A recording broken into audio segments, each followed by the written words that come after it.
What's up, everybody? Pardon me if I sound sluggish in this video. I'm still recovering from last night's live stream, but we got some Madden 15 actual demo gameplay. And I don't know if I could call this thing a demo or go on ahead and say that this is pretty close to the finished product, because it looks pretty close to the finished product. Now, for those of you who are new here, I'm Wyza. I do Madden videos. Go on ahead and subscribe if you want to keep yourself in tune with all of the new Madden 15 info that's going to be coming out.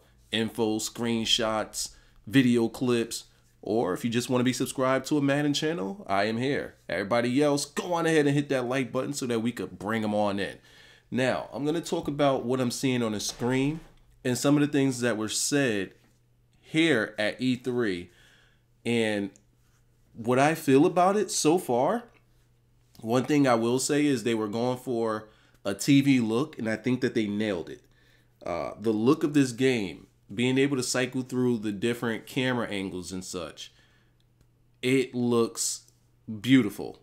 It looks beautiful. The screenshots that they released did this no justice, but watching it live, I say it looks spectacular. Now, there are a few new things in the game. By the way, before I tell you about some of those new things, well, I'll tell you about one of them now. I want to know if you guys want me to do a particular video on this. In this game, something that they're pushing as a new feature is being able, look at that Russell Wilson, that's, oh man, that's freaking trustworthy. So yeah, in this game, now you can see your matchup stats.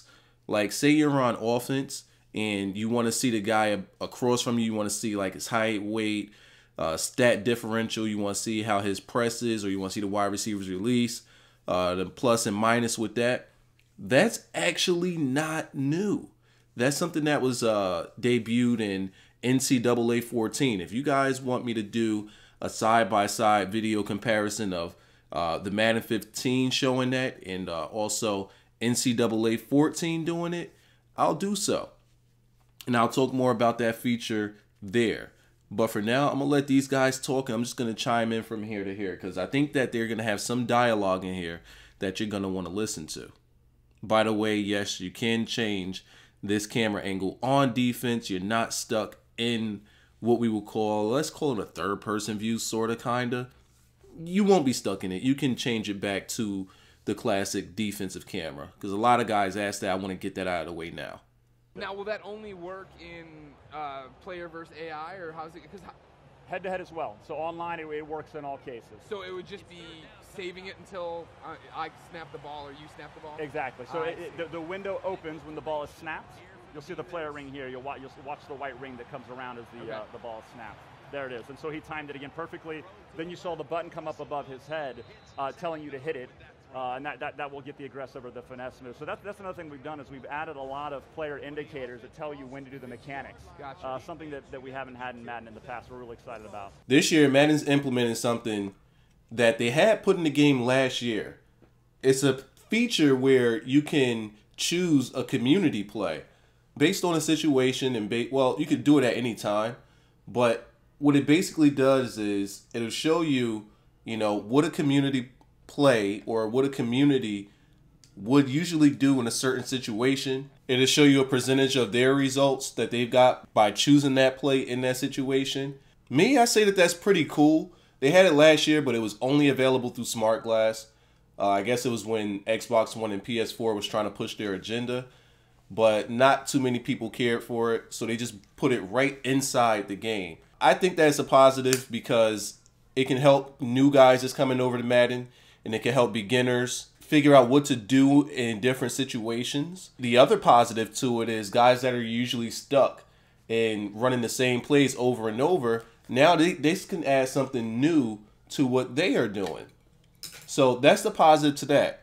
Now, of course, the long-running guys might not like this. They're going to say, man, this is what the community do. Choose your own plays and yada, yada. But my thing is, I think it's pretty good. I think it's a pretty useful tool, and it'll definitely help give guys some variety in their play calling. There is one thing that I will agree with most of you guys on, and that is I do not want to see the previous play that someone else picked. That right there, I do not think is good. Even on, well, offline, I don't mind it. But if that's a feature that's online, no, no, no. Count me out. Yeah. I love, well, when we come back to the play selection screen, I want to point it out, but you have this community call out of what % people are calling and how that all works. Yeah. I love that fact. Is this a more, I guess, integrated online Madden?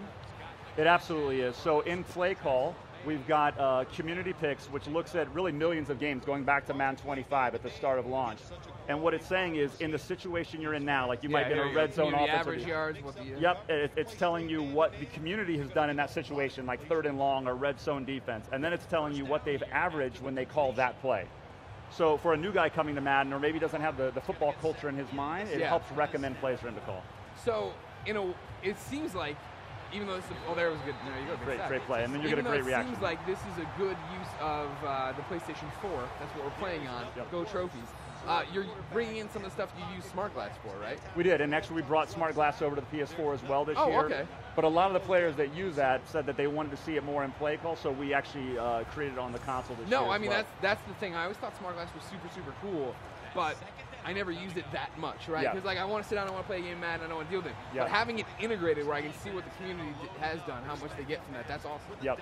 It goes a little bit deeper too. In that screen, we've got strategy picks, which we recommend based on the situation what you should call, and then we track every play that you're running. So your frequent players, your favorite players are going to show up in that same list as well and tell you what you're averaging when you call that play. Gotcha. Oh, by the way, I don't know if you noticed our gameplay camera here is a lot tighter. This is the new default camera. Oh, this is default now. This is default now, and we did that because at the line of scrimmage, you can cycle between all the available cameras. You can go up and down as he's doing right here. So you're seeing like our wide camera, our all-22 camera, and that's even broadcast that you can play in. In the past, those cameras were buried in the pause menu, and you could only select one at a time. So because you can cycle real-time and pre-play, we really like the idea of really tightening the default camera because you can change it whenever you want. Nice. Well, yeah, the game looks great. I mean, what are you guys doing now? Like, you know what I mean? Like, it always fascinates me the final few months leading up to getting a game out. I guess weeks now, honestly, for you guys. Yeah, about 5-6 weeks away. It's polish. And it's funny when you're here at E3 and you're playing the game all the time, you see all the stuff that you still have left to get done. Of course, you still see a few bugs here, but we're really polishing. I like that you see the bugs, and I'm just like, this is beautiful. Oh, you got this, and you got that. Oh. Yeah, when you build it and you're in the booth all day and you're playing game after game, you're just like, oh, why did that happen? So we're excited when E3's over to get back home and really finish polishing this. I think Play Call is going to help you. Skills Trainer, which was a big story for us last year, I think we had around 19 drills. We have 45 to 50 drills in Skills Trainer this year. And data tells us the guys that go in there and spend time in Skills Trainer are better players. They get more wins online, they do the mechanics, so big catch there. That was like a spear mid-air. Beautiful. Rhino is back. Crabtree. I think Sherman was on him. There's going to be a little trash talking and post play there, we know. Yeah, Sherman going for the attack, a big hit. Dang. No going for the hurdle. Lost. But I love the previous play stuff down here about the yards gained and how that works out. That's a new idea as well. And we know sometimes you go online and you play these guys who run the same play over and over. They're running screens to the flat. And you're like, what play is he running? You now can see what play they're running and attack that. You can turn that off as well, though. Some fans don't want to see that. You can turn that off as well. Just the cheesers like me who used to put their wide receivers in as tight ends. Look at Gore getting fancy out there. Very nice. Rex, what you trying to prove? Kaepernick's tattoos, so that was a big story. You mentioned that screenshot that we released. We got his tattoos in the game. They're authentic. He actually went out and licensed his tattoos. Wow. That's why we got them in the game. He got the rights to use them with a licensor, so that's why we got him in the game. He's actually the only player right now that's got his tattoos in the game.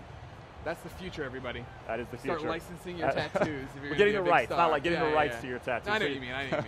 Make sure that art can be used, obviously. Yeah. It's one of those things I think your average Madden player might not think about, right? Absolutely. Like, oh, what?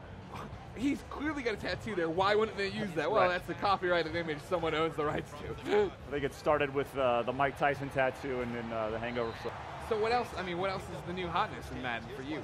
Well, so just in the gameplay camera, one of the reasons why this looks really nice is we've dialed this in. Is we've actually got 3D grass turned on in this view. We've got self-shadowing turned on the players. We've got our highest LED shader. So we really amped up the graphics in that view, so it paid off quite a bit. In Skills Trainer, we've got a new story around the Gauntlet. Yeah. Have you heard about that? No. The Gauntlet is essentially the accumulation of all the drills that we teach you. And then you run through this kind of mini game of one drill at a time trying to get the highest score. Okay. Everybody's amped about it when they play. It's yeah. It sounds like quite the challenge. Now, real quick, what was that radial wheel he pulled up before? That was new, right? Yeah, so that's the matchup stick or the coach stick. Essentially in pre-play here, we know the coaches look for a matchup, so you can see where you might have a speed advantage or where you might have a... Exactly, so you might have a shed block advantage as well, and then you can target that just like coaches do in the real world. See, that's the stuff Bobby just knows and I don't know. Exactly. So now I can use the technology against him. That's what I like. So in layman's terms, what they were pretty much talking about at the end is they are reducing the hell out of that gap between experienced guys and new guys. The interviewer, he was talking about how, you know, the guy that he usually plays kicks his butt because he knows more about the game. Now Madden is pretty much taking that out. Like they're making it so that you can now know what type of plays he runs and that sort of thing. I don't like that. A lot of guys spent years either playing the game or years studying the game to get better. And now EA is pretty much giving you the tools to see what exactly it is that they do in order to beat you. Now, again, I'm not a fan of that, especially that one right there leaves a bad taste in my mouth. I don't know. Let me know what you guys think in the comment section. There's goods and there's bads, but man, they are really, really reducing that gap.